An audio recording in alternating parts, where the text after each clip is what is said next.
రాయ్‌బరేలీ నుండి వరుసగా గెలుస్తూ వచ్చినటువంటి సోనియా గాంధీ ఈ దఫా రాజ్యసభకి నామినేషన్ వేశారు. రాజ్యసభ సభ్యురాలు కాబోతున్నారు. రాయ్‌బరేలీ నుంచి పోటీ చేయబోవటం లేదు. ఈ నేపథ్యంలో అక్కడ ఎందుకని అనే దాని గురించి తనే ఒక లేఖ ద్వారా తెలియజేశారు. ఉత్తరప్రదేశ్లోని రాయ్‌బరేలీ లోక్సభ స్థానం నుంచి కాంగ్రెస్ పార్టీ ప్రధాన కార్యదర్శి ప్రియాంక గాంధీ పోటీ చేయడం దాదాపుగా ఖాయంగా కనిపిస్తుంది. సుదీర్ఘకాలం లోక్సభ సభ్యురాలుగా ఉన్న సోనియా గాంధీ రాజస్థాన్ నుంచి పెద్దల సభకు వెళ్లేందుకు బుధవారం నామినేషన్ దాఖలు చేశారు. ఈ సందర్భంగా గత 20 ఏళ్లుగా తాను ప్రాతినిధ్యం వహిస్తున్న రాయ్‌బరేలీ లోక్సభ నియోజకవర్గ ప్రజలకు ఆమె గురువారం భావోద్వేగభరితంగా లేఖ రాశారు. వయసు, ఆరోగ్య సమస్యల కారణంగానే వచ్చే లోక్సభ ఎన్నికల్లో తాను పోటీ చేయడం లేదని తెలిపారు. అదే సమయంలో ఈ స్థానం నుంచి తన కుమార్తె ప్రియాంక గాంధీ పోటీ గురించి కూడా సూచనప్రాయంగా వెల్లడించారు. రాయ్‌బరేలీలో మా కుటుంబానికి బలమైన బంధం. తొలుత మావయ్య ఫిరోజ్ గాంధీ, తర్వాత అత్తయ్య ఇందిరాగాంధీలకు అండగా నిలిచారు. కష్ట నష్టాల్లో నాతోనే వెన్నంటే ఉన్నారు.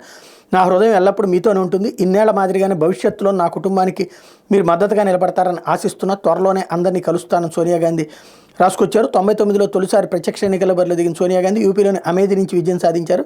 ఆ తర్వాత 2004లో రాయ్‌బరేలీకి మారారు. నాటి నుంచి ఇప్పటివరకు అదే స్థానానికి ప్రాతినిధ్యం వహిస్తూ ఉన్నారు. 2019లో అమేథీలో రాహుల్ గాంధీ ఓటమి జవి చూసినా సోనియా మాత్రం తన స్థానాన్ని నిలబెట్టుకున్నారు. శుక్రవారం బీహార్ నుంచి ఉత్తరప్రదేశ్లో ప్రవేశించనున్న రాహుల్ గాంధీ భారత్ జోడో న్యాయయాత్రలో ప్రియాంక గాంధీ కూడా పాల్గొబోతున్నారు. టోటల్గా ప్రియాంక గాంధీ వద్ద అక్కడి నుంచి పోటీ చేసే అవకాశం ఉంది.